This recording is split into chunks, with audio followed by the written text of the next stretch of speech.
आज हूँ पवित्र सरस्वती पूजा माँकर जन्मतिथि बोली कहुए किए कहती यही माघ शुक्ल पंचमी तिथि यही पर्वटी पड़ी थाए। यही तिथि आमर ब्रह्म वैद्यर्थ पुराण अनुसार माँकर जन्म ब्रह्मा पाटी होइछि बोली लिखा होइछि। यही ब्रह्म वैवर्त पुराण होउछि हिंदू धर्मर एक पुराण से अनेक कथा लिखाई।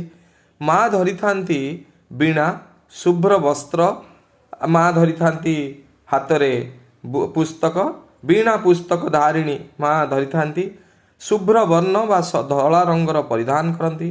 धला रंग शांतिर प्रतीक वीणा आपण वीणा हेउछि संगीतर प्रतीक पुस्तक हेउछि ज्ञानर प्रतीक पद्म हेउछि शांतिर प्रतीक। माँ हाथ में गुड़िक थाए। यही दिनटी माँ पिला माने सकाळु उठंती पाठ पाठ सब बही खाता माँ को समर्पण करती। तांकर पूजा अत्यंत आनंद रे करिथांती। स्कूल कॉलेज रे यही सब पवित्र पूजाटी होता है। घरे घरे ही पूजा करा जाए माँकर सरस्वती पूजा। यही पूजाटी हिंदू धर्मर अन्यतम बड़ पर्व। यही दिन स्कूल कॉलेज गुड़िक रे आनंद रे पालन करा जाय थाए सरस्वती पूजा।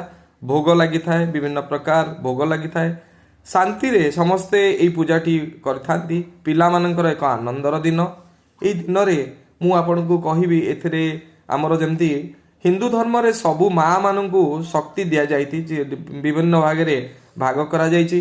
जेमती माँ लक्ष्मी होचंती अन्नपूर्णा से आपन को कहि परिबे जे से गोटे फाइनान्स टा बुझंती से भली माँ एजुकेशन टा बुझंती। माँ